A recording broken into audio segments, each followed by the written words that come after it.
Ready to dive into some serious linguistics. Let's do it. We're tackling linguistics, a very short intro by P.H. Matthews today. Okay. Really trying to get under the hood of language. How does it actually work? How do we even get to this point? How has language evolved and what Wow. does it tell us about ourselves, about how we think? Yeah.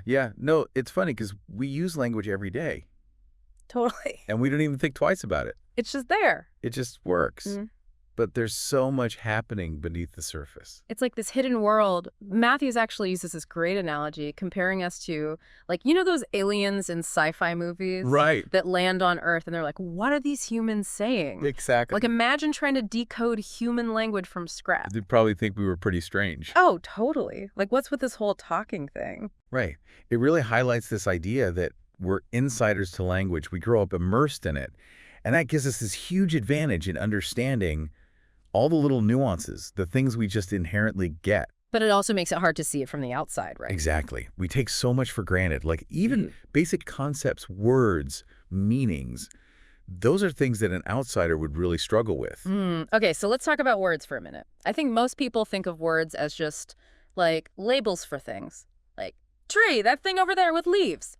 But Matthews argues it's way more nuanced than that. It's so much deeper, right? He brings up this example of the Navajo word shima.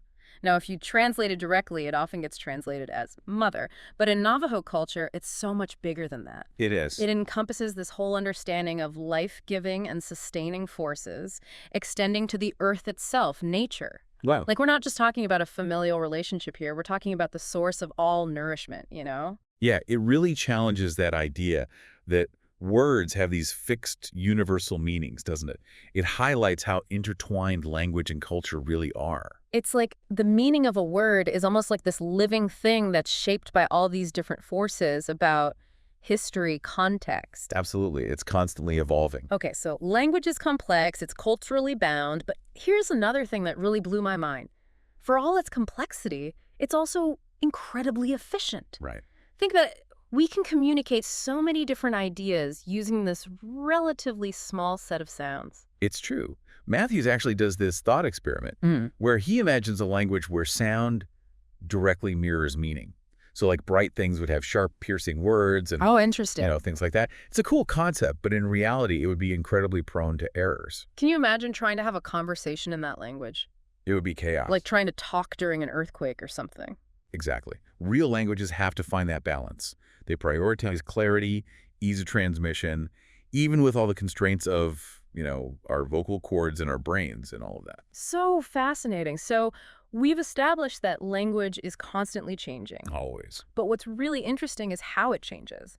Matthews uses this great example of the Carter pronunciation in New York English. You know how some people pronounce it really strongly and others don't. Yeah, that's a classic example. It seems so random, but he talks about how it's actually tied to all these social factors. Like the pronunciation of R became associated with social prestige at a certain point in time, and that had a ripple effect on how people spoke. It's a classic case study by Labov, and it illustrates how these social forces can really nudge language in new directions. It's like we think we're choosing how to speak, but really, language is kind of choosing for us in a way.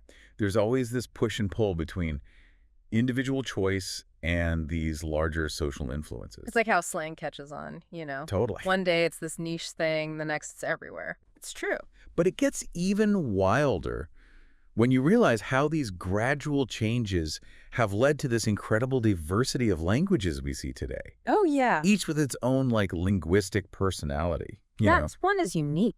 Did you know there are languages out there that don't even use plurals the way we do in English? It's mind-blowing when you really start to think about it. Or that have, grammatical structures specifically for indicating how you learned a piece of information. Oh, absolutely.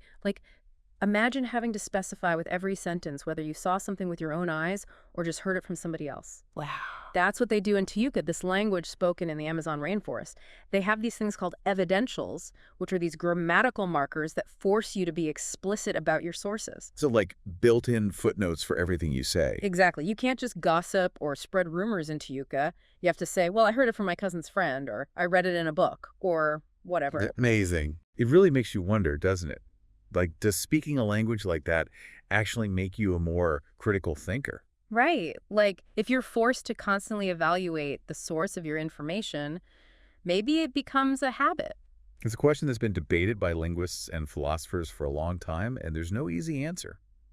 But it definitely highlights how these different linguistic systems can really shape our attention to different aspects of reality. It's like that whole chicken or egg thing, Right. right? Like, does language shape thought or does thought shape language? That's a fascinating debate.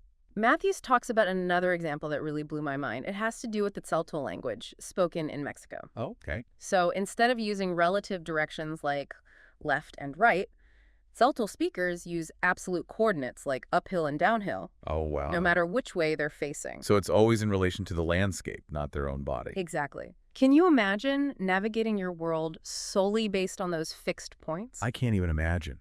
It makes you wonder how that kind of system might influence your spatial reasoning, your sense of direction. Right. Like, are Siltal speakers just naturally better at navigating than we are?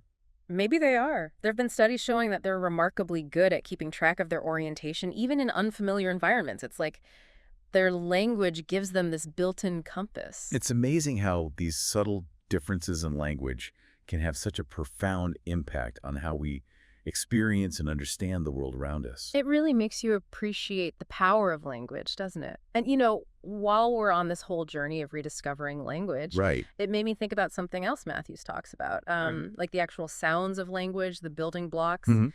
We think of words as these distinct units, right? Right. But he points out it's actually this, like, continuous flow of sound. It is. It's more like we're creating music with our mouths than, like, I don't know, typing out individual letters. That's a good way to put it. And our vocal cords, our tongue, our lips, Right. they're like instruments in this crazy orchestra.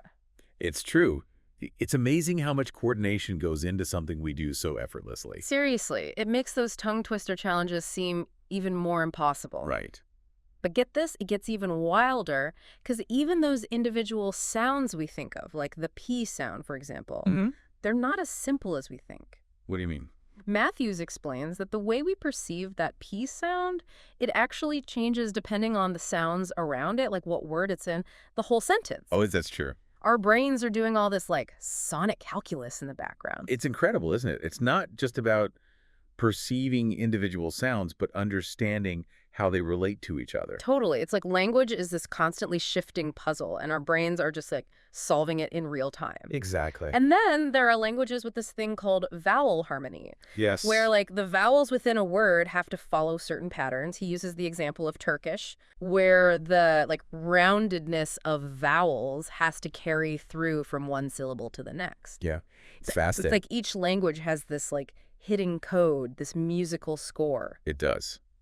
And figuring out those codes, that's what makes linguistics so captivating. It's like being a language detective, right? Exactly. Uncovering these hidden patterns and systems that govern how we communicate. So after this whirlwind tour of like the entire universe of language, Right. if someone's listening to this and they're like, okay, I need one big takeaway, Okay. what would you want that to be? I think the biggest thing to remember is that language isn't just this tool for, conveying information. It's so much more than that. It really is. It's this fundamental part of what makes us human. It shapes how we think, how we see the world, how we connect with each other. It's like this invisible force that's shaping our entire reality. Absolutely. And, we often take it for granted, this ability to communicate so effortlessly. We do. But the more we learn about it, the more amazing it seems, doesn't it? It really does. It's Yeah. like this endless source of wonder and complexity. So next time you're chatting with someone or reading a book or even just like thinking to yourself, Yeah. take a moment to appreciate the sheer magic of language. Yeah. The way it allows us to share ideas, to tell stories, to build entire worlds in our minds. It's a gift. It really is. Yeah. And who knows, maybe this deep dive will inspire someone out there to like start their own linguistic adventure. I hope so. There's always more to explore.